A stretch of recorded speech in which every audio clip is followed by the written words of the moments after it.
Good day. Here are the headlines from the Philippine News Agency. A ranking Philippine Navy official highlighted the need for the country to modernize the military, saying Filipinos should look at defense as an investment and not as an expense. PNP spokesperson for the West Philippine Sea, Commodore Roy Vincent Trinidad, made the case for the military spending on the sidelines of the Bagong Pilipinas media engagement and workshop held at the Philippine Merchant Marine Academy on Thursday. Trinidad said Filipinos must never think that defense is costly, as this is ultimately an investment for national security. He noted that once the armed forces of the Philippines attain a credible defense posture through the ongoing modernization, further assessment is needed to determine sufficiency for the country's security needs. Among the topics discussed in the workshop is the AFP Modernization Re-Horizon 3, which aims to address and defend against external threats. These focus on the acquisition of skills and knowledge in cyber defense, air interdiction, surface and subsurface systems, missile defense and support systems capabilities. Political parties and sectoral groups in the Bangsamoro Autonomous Region in Muslim Mindanao intending to run in the May 2025 regional polls may register starting May 15. The Commission on Elections says the registration period for the parliamentary elections will run from 3 weeks until June 7. In a social media post, the poll body told interested parties to register with the COMELEC. Those who plan to run in the Bangsamoro polls have until August 30 to file their manifestation of intent to participate in the parliamentary elections. Under the Bangsamoro Electoral Code, the parliament shall be composed of 40 regional political party representatives, 32 district representatives, and 8 sectoral representatives for a total of 80 members. The regional parliament political parties are organizations composed of a group of Bangsamoro citizens with the same ideology and common aspirations.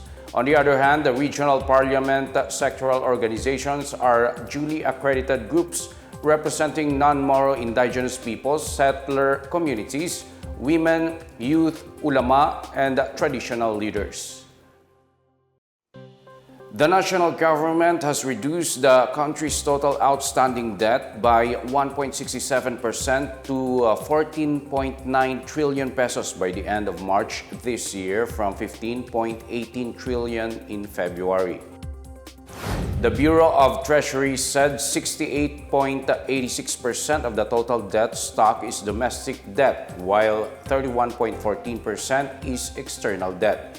It said the decline resulted from the net redemption of 299.45 billion pesos worth of government securities, offsetting the 240 million peso effect of peso depreciation on foreign currency domestic debt. Total domestic debt amounted to 10.28 trillion pesos, or lower by 2.83% from the end February level. Meanwhile, external debt went up by 1% to 4.65 trillion pesos month-on-month. The Bureau said the increase resulted from the net availment of foreign loans amounting to 44.01 billion pesos, as well as the impact of local currency depreciation worth 7.05 billion pesos.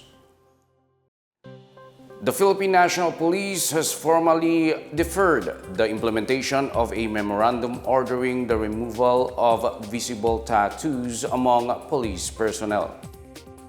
The Directorate for Personnel and Records Management issued the moratorium, which takes effect immediately on the implementation of Memorandum Circular Number 2024-023.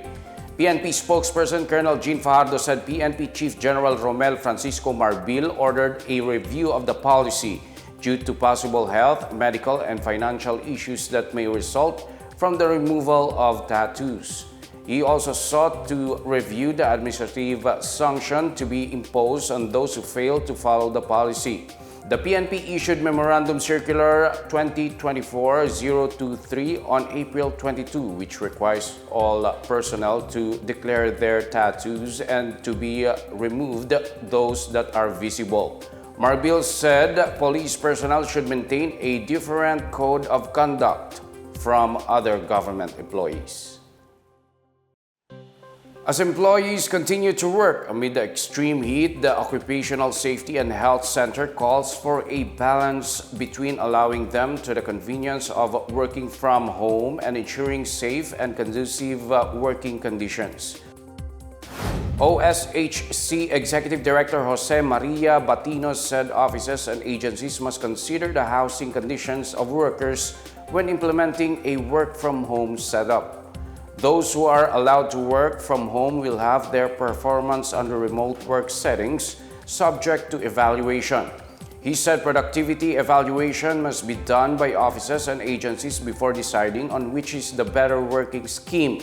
Batino also called for the establishment of mental health programs to ensure the occupational safety and health of workers. The Civil Service Commission has urged for the adoption of flexible work arrangements to help ease traffic congestion and the hazards of high-level heat waves brought by El Nino. I think the challenge is there. It's so easy to develop policies that we will implement work from home, but we need to look deeper into this and include in the discussion or in the criteria, okay, the conditions of the homes of our employees. At the end of the day, it's really how productive can a company be in a situation where a set of workers would come to work physically and a set of workers would be on work from home. And that's the latest and the biggest stories of the PNA Headlines. For more news updates, please visit our website pna.gov.ph or our Facebook and X account, Philippine News Agency. The PNA Headlines is also streamed via the Servicio Facebook page. You may also watch the PNA Headlines through the Philippine News Agency's YouTube account via the News and Information Bureau website, nib.gov.ph, under PNA News or on the Facebook page of the Presidential Communications Office or PCO. I am Wilnard Basilonia and this is the PNA Headlines, bringing stories that unite the nation.